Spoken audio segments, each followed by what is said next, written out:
Chapter 36 Shocked. Chapter 36. Shocked. Seeing that Han Li became furious, Li Feiyu did not get angry. Instead, Li Feiyu remained indifferent. He tilted his head, stuck his pinky into his ear, and concentrated on cleaning his ear. Han Li's reaction was an appropriate and expected one. After Han Li had vented his anger, he saw that Li Feiyu remained as brazen as a city wall, almost as if he had not heard any of Han Li's remarks. Han Li calmed down, sensing that something was off. You are not a fool, nor are you an egomaniac. You wouldn't do anything that would get yourself killed.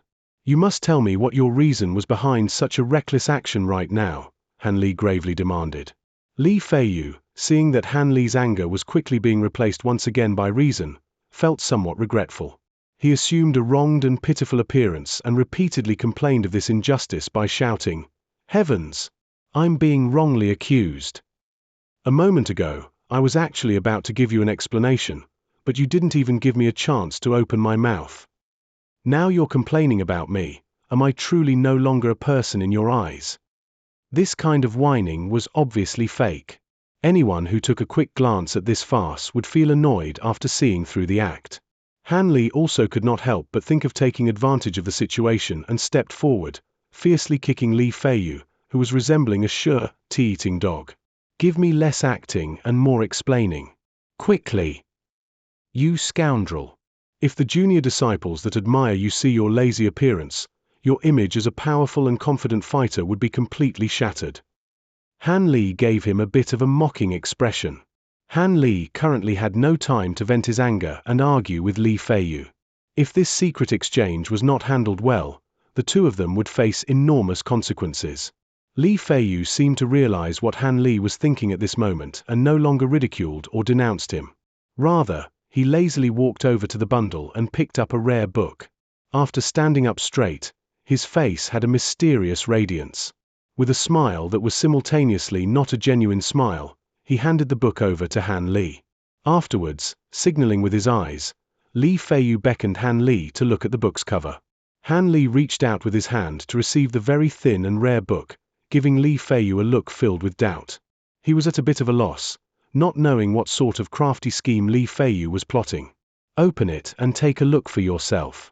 If you do, you'll understand everything." Li Feiyu deliberately used a mysterious tone in order to coax Han Li into examining the book. "What? You can't say it outright. What's the point of trying to keep it a mystery?"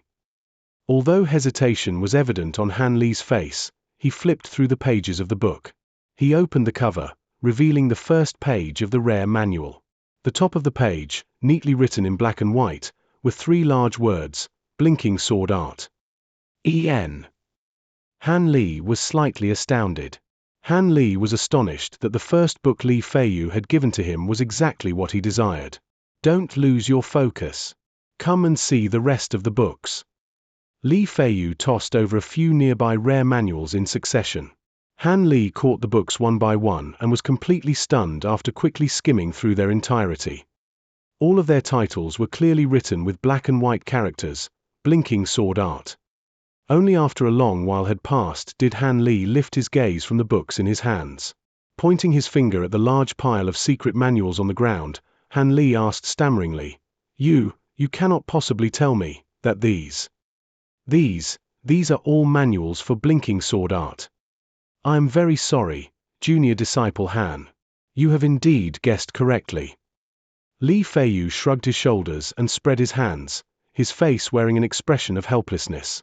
Although Li Feiyu seemed apologetic, his feelings did not coincide with his words. The corner of his mouth rose faintly as he derived pleasure from Han Li's frustration. "This is impossible. There are almost 100 books here, so how could all of these possibly be manuals for Blinking Sword Art?" Unable to stomach Li Feiyu's cheap tricks, Han Li questioned Li Feiyu because he was filled with great doubt. "You're asking me?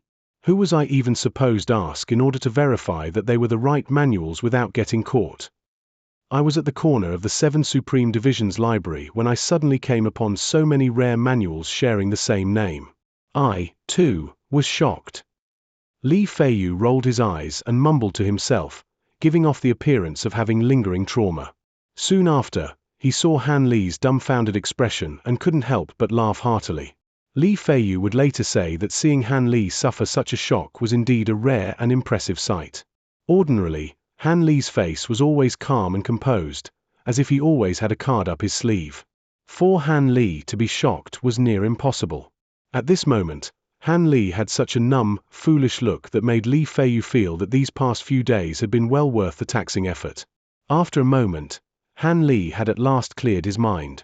He tightly grabbed several books with his hands and lowered his head, deep in thought. Then, with a thought, he looked up and asked neither slowly nor rushed, "Did you count how many manuals were in the bundle? In total, how many manuals did you bring?" Han Li once again asked. "Naturally, I counted the manuals multiple times. Altogether, there are 74 books, all with the same name." Li Feiyu immediately replied, without any hesitation. "If we don't know the exact quantity of manuals and fail to return 1 or 2 books, we might draw ourselves unwanted attention, which might prove troublesome," Han Li immediately explained. He softly pinched the somewhat yellow pages, slowly turning them over as he carefully skimmed one of the secret manuals in his hand.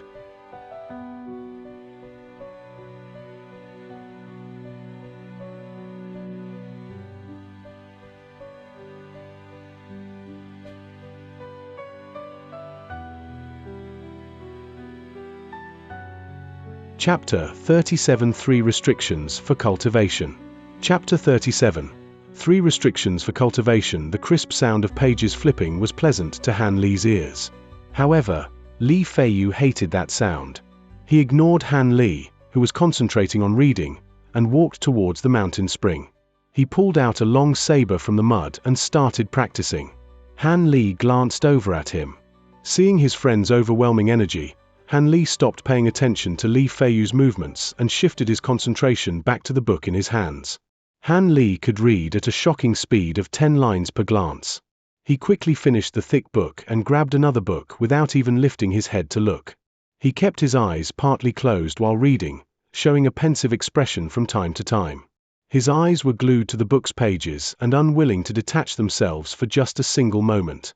The way that his head followed his gaze and moved back and forth gave him the appearance of an elegant intellectual. As time flew by, Han Li rapidly browsed through the Blinking Sword ART's many manuals. When he finished reading the 11th manual, he suddenly stopped and threw the book back in his bag. He closed his eyes to rest for a little bit. Once he felt better, he sat down cross-legged and started cultivating the eternal spring arts, striving to comprehend all the information he had just read.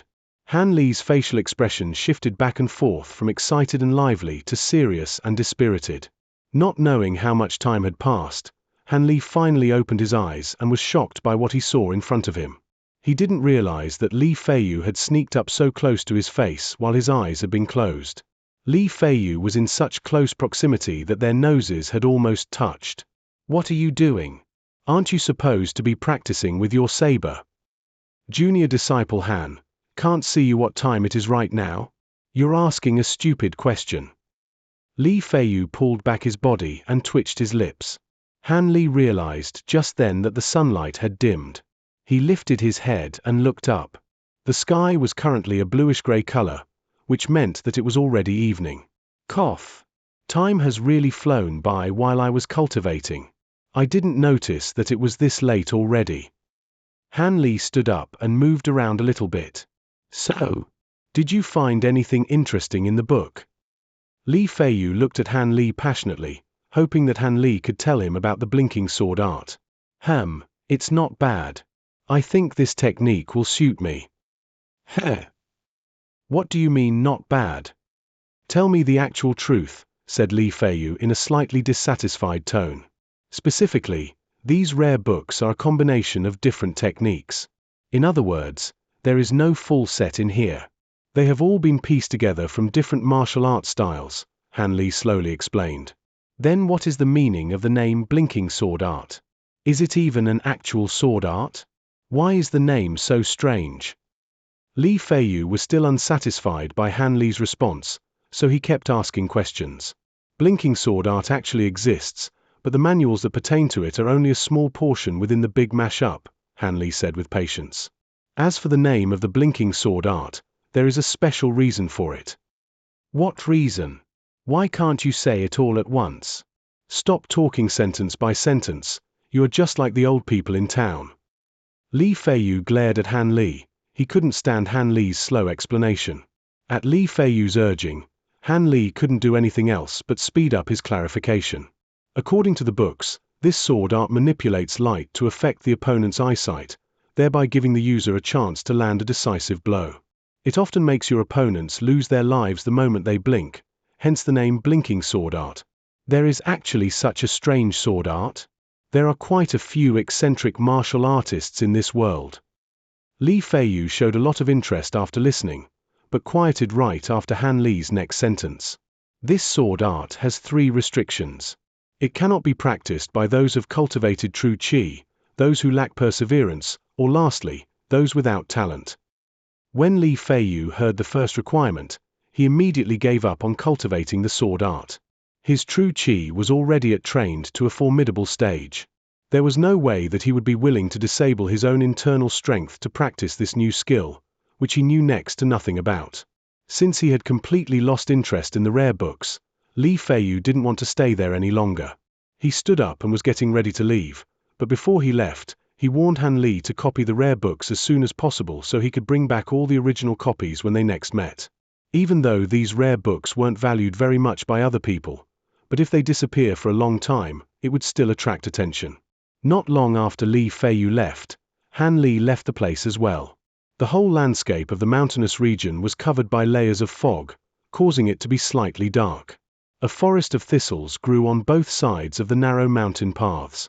When a gust of mountain wind blew through the forest, a hua-la-la sound would be emitted.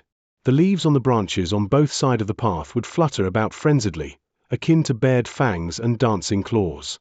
On the somewhat seemingly sinister mountain road, Han Li rushed toward God Hand Valley.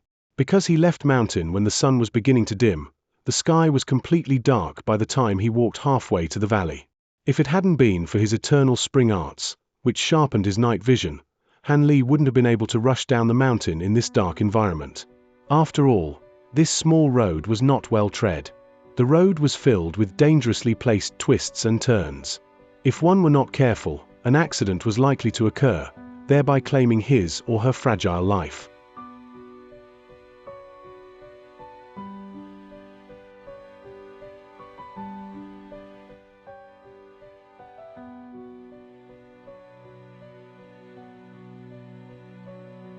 Chapter 38. Encountering a midnight spy walking in the pitch-black forest, Han Li heightened his senses. Ordinary humans wouldn't be able to clearly see the path in front of them, but for Han Li, it was as clear as day. Despite his advantage, Han Li continued to be cautious. His caution was not honed by hunting ferocious wild beasts, but rather developed into a habit by hiding from Dr. Mo. After the Seven Mysteries sect relocated to the Rainbow Celestial Mountains, the beasts and creatures inhabiting the mountains and forests were eradicated in order to ensure the safety of the sect members. In addition to the ferocious beasts, even normal wild animals, such as the venomous snakes, had been hunted and turned into food for the disciples. Han Li's vigilance was not a part of his natural personality. He had developed it after experiencing Dr. Mo's schemes so that he could prevent any unwanted dangers. The mountain's bone-chilling wind got stronger and stronger, giving off a shrill sound that caused his hair to stand on end. The distant Han Li, upon sensing the wind, hastened his pace as he stepped across the boundary that marked the edge of the forest. He lightly sighed. Walking alone in this pitch dark made his heart grow heavy. Han Li quickened his pace once more, increasing his stride in order to leave the forest as soon as possible. All of a sudden, a strong gust of wind blew towards him. After enduring the strong gust of wind, Han Li paused as if he had discovered something bizarre. He furrowed his brows and tilted his neck, as if he was trying to listen for something. Han Li's expression quickly turned serious. He heard the sound of footsteps echoing in the distance. Although the footsteps were extremely light and the owners of the footsteps were far away from him, Han Li could determine that there were 2 individuals rushing closer towards his direction. He lightly leapt away and hid himself in the forest next to the mountain path without making a single sound. There was a large tree about 30 meters away from the path. Han Li hid himself behind the tree, curling himself into a ball. If one were to examine the tree from the front, he or she would not be able to find any traces of Han Li. It was only after finding a good hiding spot that Han Li gradually began to calm down. This time, Han Li was not being overly sensitive. There was something truly strange going on. It was highly illogical for two people to prowl around a remote location in the middle of the night. Han Li was 80% positive that the two mysterious figures were hiding something fishy up their sleeves. Han Li did not want the mysterious figures to kill him for discovering their secret, even if he did so by accident. However, if there were no dangers facing Han Li, then there would be no problem for him to eavesdrop on their secrets. Han Li was no hypocrite. He merely understood that if good fortune delivered itself to his doorstep, he would be a fool not to take advantage of it. Descending the mountains, arrange well, time people, Commander. Waves of low-sounding voices drifted over from far away.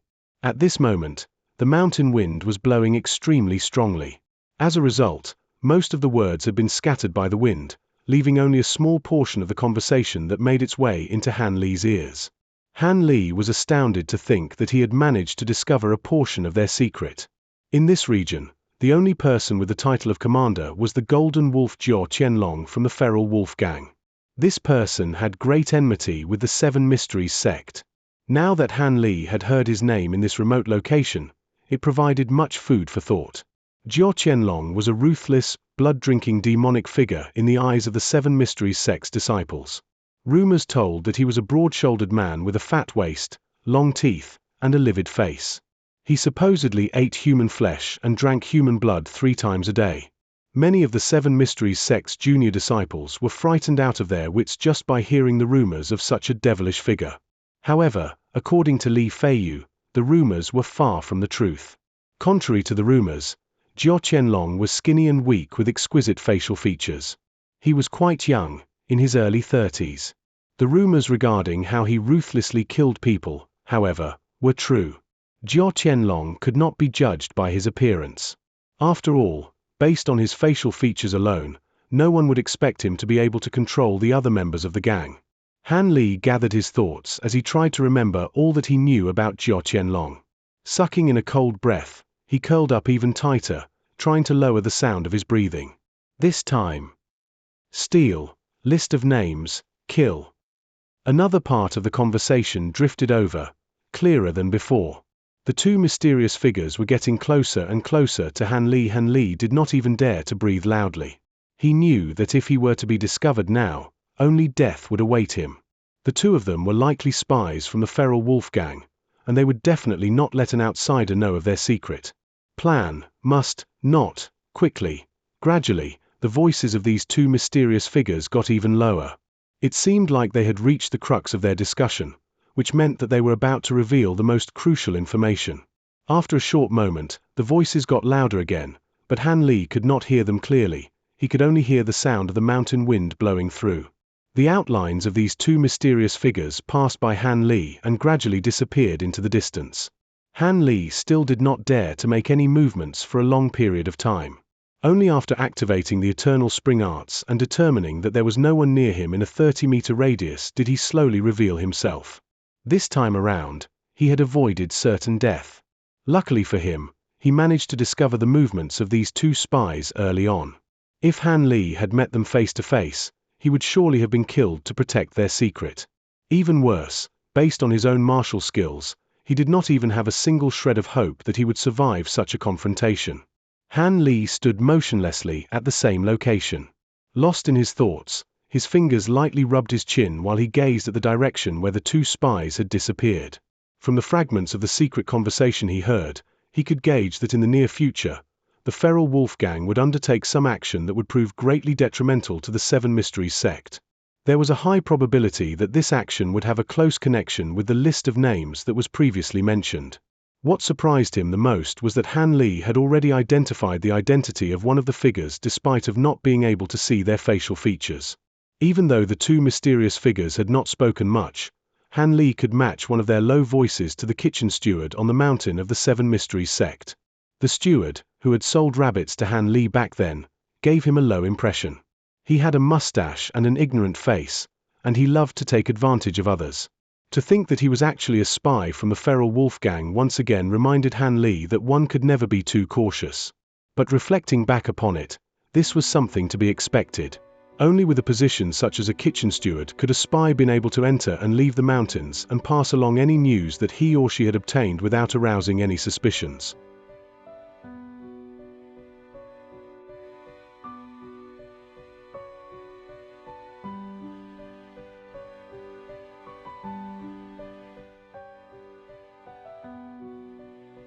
Chapter 39 Abnormal Requirements. Chapter 39 Abnormal Requirements. However, Han Li was quite unfamiliar with the voice of the other spy. He must have never met this person before. However, judging from the spy's voice, his age must be relatively young, around 20 years old. Unfortunately, in order to ensure his own safety, Han Li didn't dare to steal a glance. He feared that these two men practiced martial skills that could detect his spying gaze, enabling them to be aware of nearby outsiders. The potential gains were not worth the potential losses. After this slightly dangerous event, the trip after became quite safe. Han Li finally returned home after his regular supper time. As always, Dr. Mo mysteriously paid him a visit and gave him a glance that lacked any interest. Aside from delivering a few concocted medicines, he normally left Han Li to do as he wished. Han Li seemed as if he had not noticed the medicines that Dr. Mo had delivered. They were all created from rare medicinal ingredients that were gathered from his previous expedition away from the mountain. Han Li believed that Dr. Mo had abandoned his expectations of him and had some other malevolent scheme prepared. For now, Han Li completely disregarded the precious medicine Dr. Mo had delivered. But in order to avoid raising suspicion from Dr. Mo, he pinched his nose and swallowed it down. He threw away any suspicion that the medicines were laced with poison. Currently, any harm Dr. Mo inflicted onto Han Li would only be hurting himself. With regards to seeing the feral Wolfgang spies, Han Li thought of the best method to deal with them on the way back to his residence. Although he wasn't deeply passionate towards the Seven Mysteries sect, he was halfway to becoming an inner disciple. How could he possibly be impartial toward a harmful affair toward the Seven Mysteries sect before his eyes and ignore it completely? He had long thought of a best candidate to handle this matter, Li Feiyu, the famous senior disciple Li. According to Han Li's observation, perhaps the reason Li Feiyu consumed the essence extraction pill was because he greatly valued being in the center of attention far greater than a common man and possessed no small amount of ambition. He had always dreamed of entering the upper divisions of the Seven Mysteries sect, further becoming the focus of attention. Han Li had previously suspected that Li Feiyu probably thought he was in the last stage of his life, and thus he became even more frantic and hungry for fame. If Han Li allowed Li Feiyu to perform a large contribution to the Seven Mysteries sect, Li Feiyu would certainly be excited to no end. This way, Han Li would be able to repay Li Feiyu for stealing the sword manuals. Thinking of the blinking sword art, Han Li felt a wave of emotion. Han Li did not tell any lies regarding the blinking sword art to his good friend. This sword art truly did not suit Li Feiyu. However, Han Li did not reveal many of the details. An essential rule of survival was that one should always keep a few secrets, regardless of who they were being kept from. Although Li Feiyu and Han Li seemed to have a close relationship, it was hardly exceptional. However, the contents written in these secret manuals were quite different from common martial teachings. It seemed to Han Li that, rather than to say it was a sword art, it would be more appropriate to call it sword ingenuity. It was a complete integration of weather, timing, favorable positioning, and secretive assassination techniques against all kinds of factors and people. Such a skill was rarely seen. It was pure killing skill. As soon as the sword was drawn, death approached. These books described different environments, times of day, and the utilization of diligently practiced secretive sword skills. There were all kinds of sure-kill techniques that would cut down an enemy in a single strike. The manuals taught those that learned these sword skills to make use of every tree and strand of grass in the terrain, as well as light rays of all intensities and angles, in order to hinder the opponent's vision. During the split second the opponent was weakened, the user would take advantage of it and kill them in an instant. This was a mysterious technique that required much attention and skill to execute. Without the slightest talent, it would be impossible to understand this sword art. Therefore, those who learned this mysterious technique must excel in the 5 senses. Their vision and hearing must far exceed that of an ordinary person by many levels if there were to be the promise of even the slightest results. Even if they had the requirements to achieve that stage, there would inevitably be a few disciples who would covet the blinking sword ART's formidable power and choose to cultivate it immediately after reaching the minimum requirement. However, mastering the sword art required an excessive amount of effort. In addition, it had even harsher requirements. Those who cultivated this mysterious technique could not possess pure inner strength. Otherwise, their body would suffer from complications when trying to execute the technique. This made cultivating the sword art quite difficult. Even if someone with true chi was lucky enough to succeed, if the true chi in their body became too vigorous during actual combat, the sword maneuvers would unwittingly produce deformations. These deformities left large gaps for the opponent to take advantage of, thereby causing life-threatening calamities. These requirements basically severed away the majority of those attempting to cultivate the technique. In Jiang-hu there was a common saying, "To practice the fist and neglect skill will end with one's effort in futility." To not practice inner strength was an enormous taboo. Anyone who would abandon their cultivation of true chi and spread their name with ineffable swordplay would truly be the laughingstock of Jiang-hu. Therefore, only the remaining few still had the intention to continue cultivating the technique.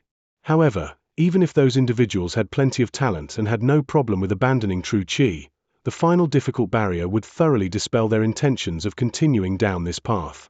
The final obstacle was the excessively complex nature of the blinking sword art and the painstaking memorization of the meticulous conditions in which each of the sword maneuvers within the sword manuals could be applied. Seeing such a large pile of thick secret manuals would intimidate any average person at first glance. Each sword manual represented a sword maneuver, and each sword maneuver could be broken into hundreds of sword forms. Every sword form must be carefully selected for different environments and different times of day. To fully master the blinking sword arts, one had to make complete use of different techniques for every situation. The tremendous quantity of sword skills, let alone cultivation, could make one's head ache. Not to mention that this further required the complete memorization and comprehension of every sword maneuver and sword form. The previously mentioned abnormal requirements have obstructed an innumerable number of motivated disciples, making them endlessly curse in their heart at the elder who had established this sword art. With the passage of time, the Seven Mysteries sect gradually lost interest in this sword technique. Believing it impossible for someone to train in this martial technique, many disciples thought that the elder had baselessly and casually fabricated these martial teachings as he was facing death's door. Otherwise, why would there be these excessive requirements? This was deliberately designed to be difficult for disciples that were unaware of how things stood. As a result, these secret manuals were put away on a shelf, no longer catching anyone's interest.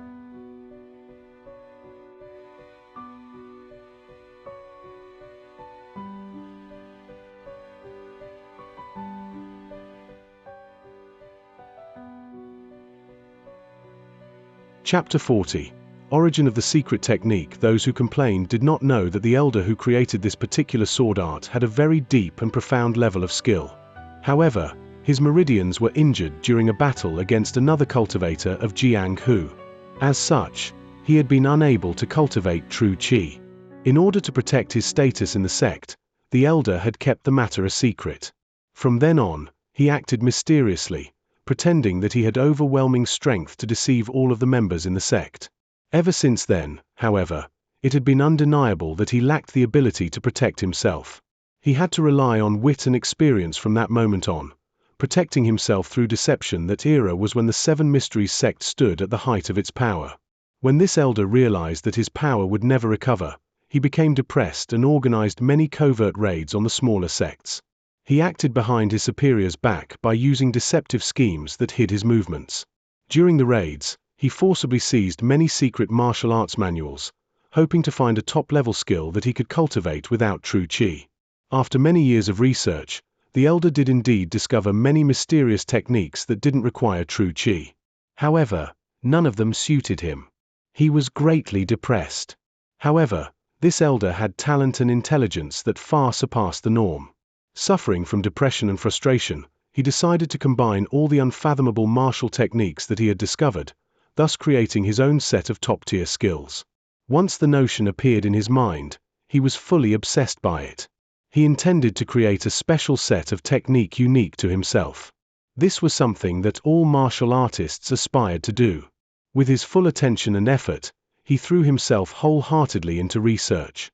Eventually, fearing distractions, he entered into closed-door meditation and did not bother himself with matters of the sect.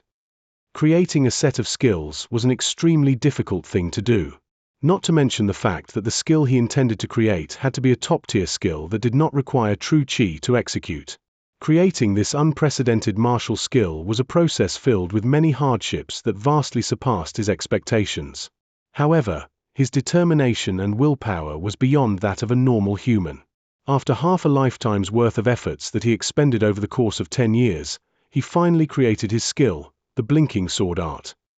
That elder was extremely excited, spreading the joyous news to his sect members. However, he discovered that the Seven Mysteries sect had regressed tremendously and was now a shadow of its former self. The Seven Mysteries sect been attacked and surrounded by an alliance of various sects. It could be wiped out at any moment. The elder was furious and alarmed upon hearing the news. Using the skill he had just created, he unleashed its godly might, killing many top-tier opponents and terrifying those that remained.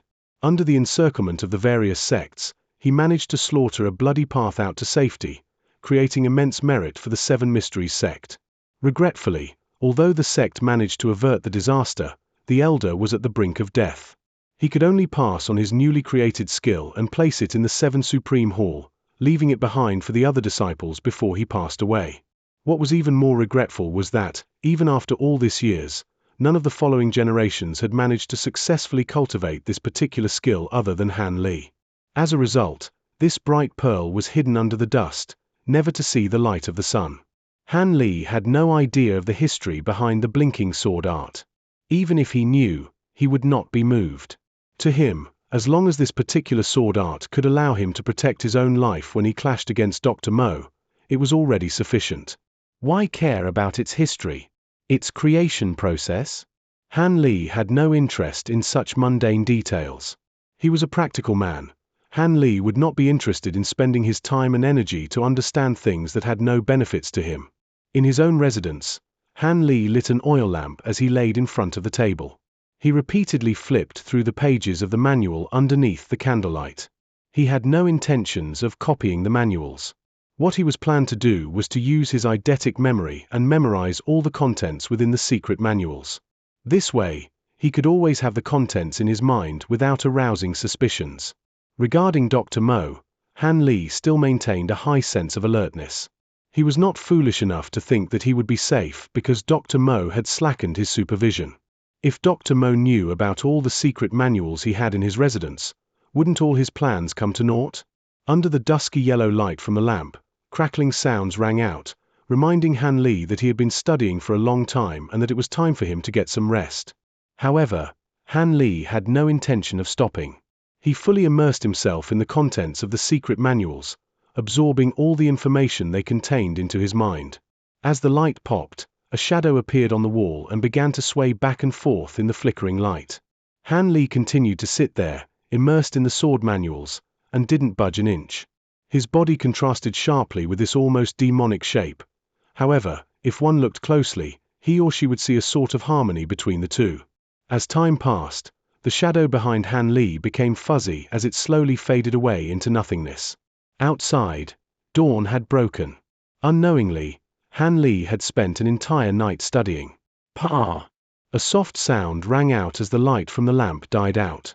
Only then did Han Li come to his senses. He lifted his head and looked at the oil lamp before glancing at the daylight that shone outside his residence. A bitter smile rose from the bottom of his heart. To think that he had actually spent a day studying and researching killing techniques. He had truly changed from his former self. Han Li lost himself in contemplation for a moment before standing up and stretching his body, causing cracking sounds to ring out. After doing so, he left his residence and went to collect a basin of cold water from the nearby well in order to wash himself. Han Li activated the eternal spring arts, regaining his energy and causing all the fatigue from the previous night to melt away. After a whole night of study and research, Han Li already knew that he had to fully understand the principles behind this set of martial arts techniques. If he did not practice it for at least 8 to 10 years, there was no way he would be able to master it. Even a genius would at least need 2 or 3 years in order to yield some results. Time waits for no one.